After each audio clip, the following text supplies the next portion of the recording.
L'entrepreneuriat, ce n'est pas pour moi. Je n'aime pas prendre de risques. Ça me fait peur. Ces phrases sont vraiment des poncifs qu'on entend à tort et à travers sur l'entrepreneuriat, mais c'est complètement faux.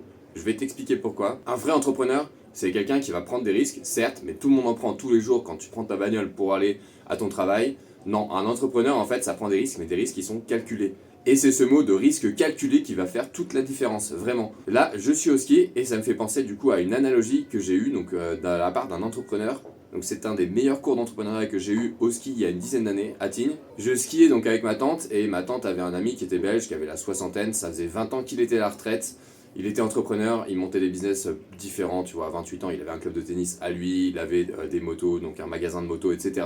Et le mec était venu, tu vois, cette année-là, il était venu en avion qu'il avait acheté de Bretagne pour venir skier du coup. Et en fait, la première leçon d'entrepreneuriat que j'ai prise de cet homme-là, c'est en le voyant skier. En fait, son type de ski, c'était de skier, pas en hors-piste, mais en dehors de la piste, il appelait ça. Et en fait, ce qu'il faisait, c'est qu'il n'était pas donc sur la piste, il était juste à côté, donc il était en dehors des piquets qui signalaient la piste, d'accord, mais il n'était pas en hors-piste totale. Et donc l'avantage, c'est qu'il n'était pas du tout avec le reste de la masse, il y avait très peu de personnes qui allaient sur ces zones-là, donc il était quasiment le seul, et il prenait beaucoup moins de risques, parce qu'il faut savoir que le plus dangereux donc sur les pistes, ce sont pas forcément la piste, c'est plutôt les autres skieurs qui t'entourent. Et le seul risque qu'il prenait réellement, donc c'est quand il sortait donc de sa piste pour pouvoir prendre des remontées mécaniques, ou quand il était obligé de revenir sur la piste principale.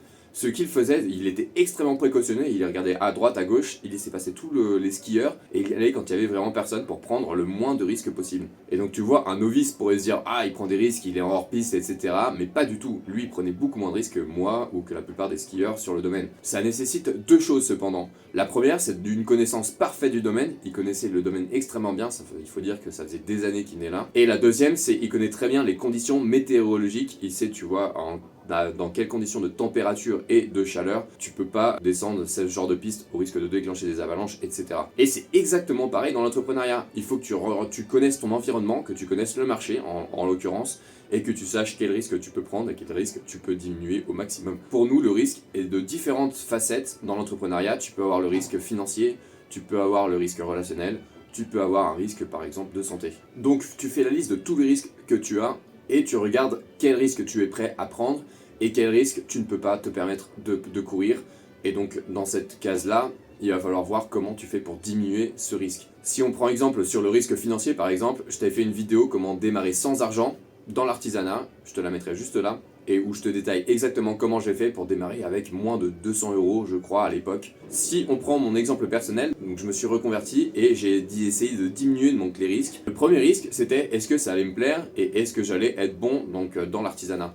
Et ce que je me suis dit, c'est que tout le monde se foutait de ma gueule au départ, parce qu'il faut savoir que quand tu te lances, peu importe, tout le monde va te dire que ça ira pas, tu vas échouer, etc. Donc déjà, la première chose, donc dans le risque relationnel, c'est d'ignorer tout ce que les gens pensent. Si tu veux vraiment le faire, bah, fais-le.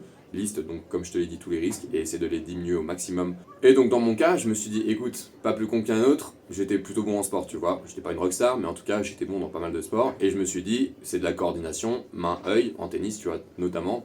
Et dans l'artisanat, en électricité en tout cas, mais dans tous les métiers du bâtiment c'est pareil, c'est une coordination main-œil. Quand tu tapes avec ton marteau, tu regardes et tu dois coordonner ta main avec ton œil. Et donc je me suis dit, ça devrait passer. Et c'est le cas. Je suis peut-être pas le meilleur, c'est sûr, en termes manuels, mais en tout cas, je suis correct. Ça passe largement pour les clients qui sont satisfaits de ce que je propose. Après, pour le risque financier et le risque de santé, donc moi ce que j'avais fait, c'est que j'avais segmenté tous les métiers du bâtiment et j'avais regardé ceux qui m'intéressaient le plus et dans lesquels je pouvais me lancer facilement. Et j'avais une shortlist de 3 métiers, j'avais menuisier, j'avais plombier et électricien. Et en fait, j'ai évacué menuiserie parce que je trouvais que c'était un peu dangereux. Souvent, les mecs, il leur manque des doigts, etc. J'avais pas envie de prendre trop de risques au niveau de ma santé. Et ça coûtait bien cher, d'après moi, au début, en tout cas, en achat de machines. Donc j'avais écarté ce métier-là.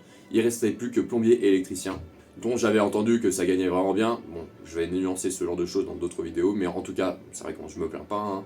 Mais j'ai éliminé plomberie parce que tout simplement, je me suis dit que passer d'un costard cravate à mettre les mains dans la merde directement, ça allait être sans transition, ça allait être un peu chaud, et donc du coup, je suis parti sur l'électricien.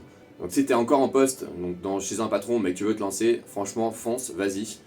Je suis là pour t'épauler, ma chaîne est là, je te donne toutes les informations, tous les écueils à éviter, notamment administratifs par exemple. Je t'ai déjà fait une vidéo qui te dit comment déclarer aux URSSAF en tant qu'entrepreneur au départ.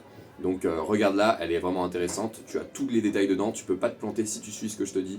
Et pour démarrer, n'hésite pas à passer par Legal Place, ça te permet de démarrer en 2 secondes chez toi, en 1 heure, tu as juste à remplir toutes les informations qu'ils te demandent et donner les documents.